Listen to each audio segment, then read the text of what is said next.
siapa? Bila kita drive kan, segala benda yang kita buat, kita nak cuba untuk dapatkan perjalanan yang seselamat mungkin. Yelah, kadang-kadang kita drive seorang, kadang-kadang kita drive dengan family, kadang-kadang kita bawa sesiapa lah kan. Dan salah satu benda yang patut kita ambil kira masa kita drive tu adalah kita punya kasut. Tak adalah kita nak cakap yang kalau kata kita punya kasut tu pakai tumit sikit terus bahaya. Tak adalah nak cakap macam tu. Tapi kalau kita punya kasut tu lagi proper, first, safety yang kita cakap pasal video kali ni, and plus kita punya comfort tu sepanjang perjalanan daripada jam pertama sampailah ke jam 24 jam akan ada rasa yang significantly different. So hari ni kita nak cakap pasal tu saja. Cahaya babe. Cukup. Kita sekarang berada di dekat mana? Macam yang korang tengok ni, background kita ni lain, tak macam yang biasa. Kepada yang nak tengok video ni memang betul-betul sebab nak tahu info all about the shoe, tak akan bercakap hanya pasal benda tu semua. Tapi kepada yang memang follow channel ni, yang memang nak tengok lelaki buat benda-benda pelik, selepas daripada tu kita selitkan sekali kita punya vlog lah sikit-sikit. So jom kita start.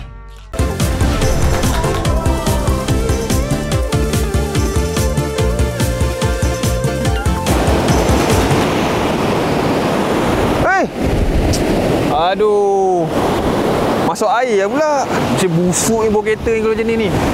Jangan risau, sebab saya dah fikir something. Gunalah Aerilavia Air Freshener. Boleh membantu untuk menghilangkan bau di dalam kereta kita dengan sangat drastik. Datang dengan 4 jenis haruman, Aerilavia Air Freshener mampu memberikan ketahanan bau lebih daripada 1 bulan. Dengan reputasi yang sangat baik di Shopee. Jadi dapatkan sekarang sementara voucher masih ada. Sudah tidak takut lagi aku dengan bau yang busuk. Selalu saya dengar kalau kita bawa kereta, kalau boleh pakailah kasut. Saya ni memang jenis kalau apa-apa memang nak pakai slipper je kan. Saya pakai je apa yang ada. Kadang saya pakai kasut NMD saya ataupun saya pakai kasut kasut kulit yang untuk kerja tu kan. Sebabkan dia punya tapak tu terlalu tajam dan terlalu tebal, membuatkan saya jadi rasa macam betul ni pakai kasut selesa kan, macam bagi bahaya je kan, sebab tak responsi langsung dengan pedal ni. So untuk kasut, apakah kriteria kasut yang sesuai?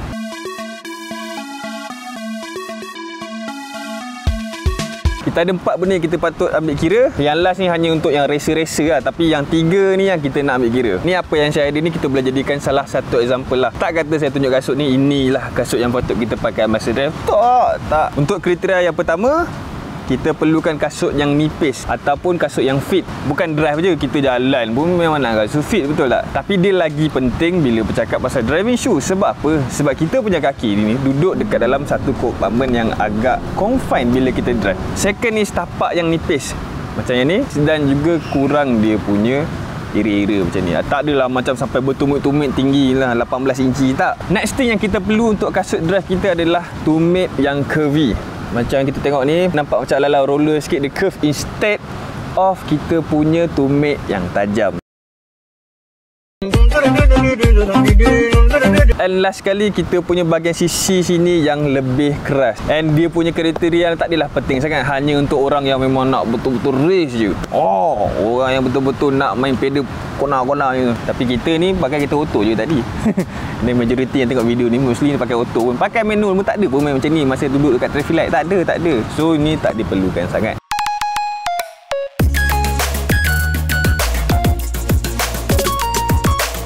Bila ada kriteria yang kita cakapkan tadi untuk kita punya kasut, bermakna kita punya driving nanti akan jadi lebih selamat. Bukan apa, sebab saya still jumpa orang yang drive dengan tumit yang agak tajam dan juga panjang. So benda tu agak berbahaya lah. Kalau nak bagi contoh, pada bahagian kompartmen kaki kita tu, bila kita drive, dan kalau tiba-tiba ada botol lah kan melekat kat kita punya bahagian bawah brake tu, dah tak boleh brake, accident occur. Walaupun pemilihan kasut tak sebahaya itu, tapi nak cakap something happen to our leg area masa kita drive, something bad will happen. That's why benda ni sangat penting. Dan kalau kita nak video yang menyeluruh pasal safety masa kita drive, bukan kasut je segala-galanya, kita boleh buat nanti untuk next episode.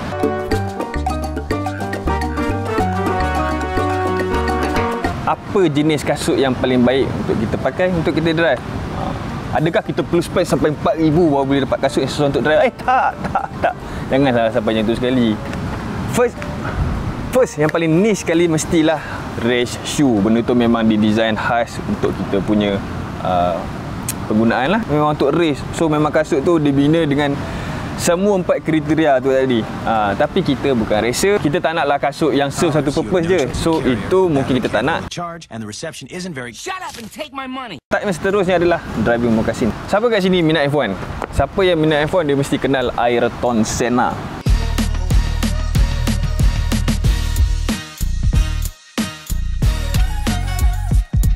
Driver yang agak gempak jugalah pada saya. Ayrton Senna ni masa dia punya prime, dia antara orang yang membantu membina Honda NSX yang first generation tu. And once Honda NSX tu dilancarkan, ada satu press conference lah untuk Ayrton Senna tu test drive NSX tu sendiri.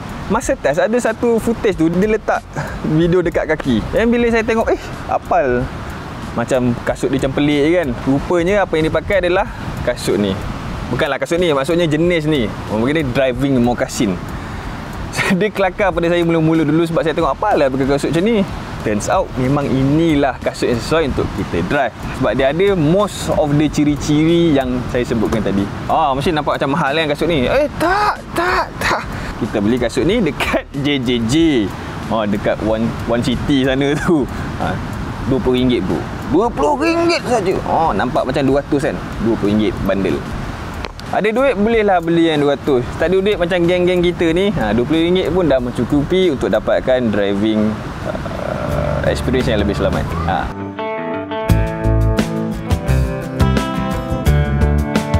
Kasut skater, kasut futsal, hiking boots pun ada ciri-ciri yang boleh kita dapat untuk kasut yang sesuai untuk kita drive. Next time kita nak balik kampung, tak berapa nak suka kasut ni, tak ada racing shoe, 3 kasut ni kita boleh pakai untuk kita drive. Last sekali yang betul-betul kena kriteria adalah sebenarnya nak cakap slipper lah. Masa saya google pun dia kata slipper memang agak sesuai juga. Saya sendiri pun selama ni pun, even masa saya review kereta yang korang tengok, macam saya review Wayfire tu pun, tu slipper tu. Tapi for sure tak semua orang nak pakai slipper kan. So ini adalah video untuk korang lah. Yep.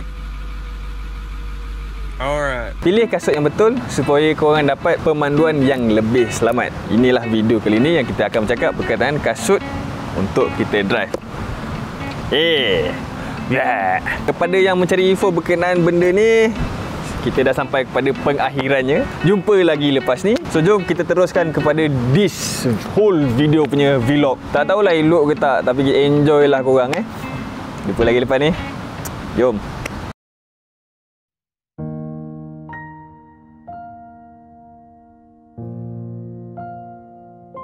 Kebebasan untuk berada di tempat yang kita nak pada masa yang kita nak bukanlah keistimewaan yang mampu dikecapi semua orang.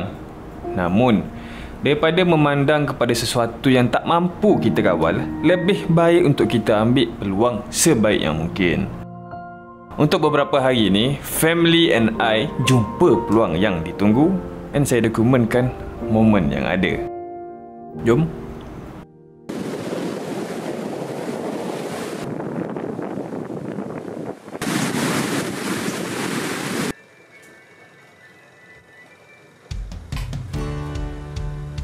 Apa yang korang tengok dekat dalam ni adalah sesuatu yang luar biasa, iaitu saya bangun awal. Lagipun bukan hari-hari pintu bilik kita menghadap pantai. So nak tak nak saya terpaksa jugalah gigihkan diri. Yelah, hotel dah bayar kan. Obviously saya suka dekat view yang ada hari ni, lain daripada typical view saya setiap hari. So saya pun berjalan. Walaupun sekarang laut pantai timur tengah kuat, masa pagi ombaknya tak teruk macam malam. Jadi saya ambil peluang yang ada. Mai.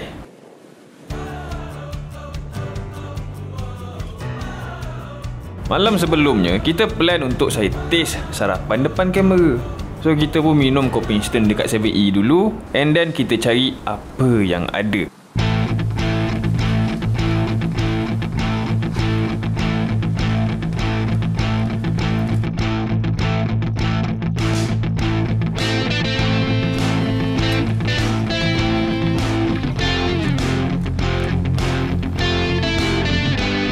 Kita sekarang berada di Marang, Terengganu, and just ke depan sikit daripada chalet, kita cuba untuk retrieve makanan-makanan yang kita tak biasa nampak.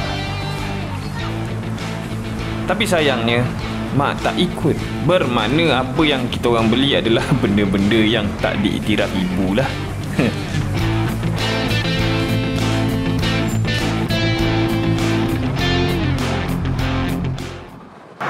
Tunjuk.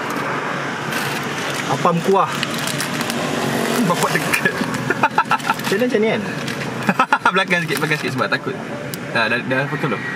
Boleh tu cakap. Apam kuah. Nak minta mi bagi tahu nama-nama kuih. Ni kek pisang biasa lah. Ni? Oh ni yang tak ada ni. Pangkuah. Biasa kan? Pangkuah. Apa biasa? Apa biasa? Ni biasa kuih lopang. Kuih lopang. Biasa dapat lah ni. Nasi lemak ikan. Rasa apam kuah dulu. Oh, ini sedap. Rapat pula.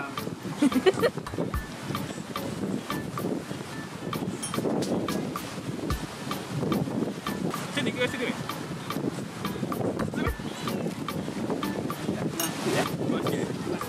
Kalau dia punya rasa sedap patutnya 10-10, kita bagi 3 lah. Yang 3 lah. Ni sepat 3 pun aja. Cuba kek pisang ni blok. Rasa kek, rasa pisang. Ya ke? Nak cepat. Oh, tu rasa. Sedap. Rasa pisang dah. Kat mana je nak jumpa nasi lemak ikan? Kelantan ke tak? Tak ada. Tak ada. Kata timur ni nasi lemaknya manis-manis.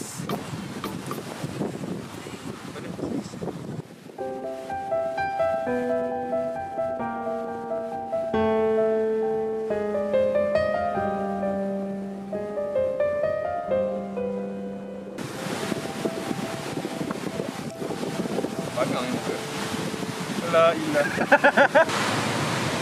Cantik view. Lawa gila view. Lawa habis. Memang lawa. Bila sebut nama Terengganu, semua orang pun akan terbayangkan makanan and pantai yang ada. And awet lah.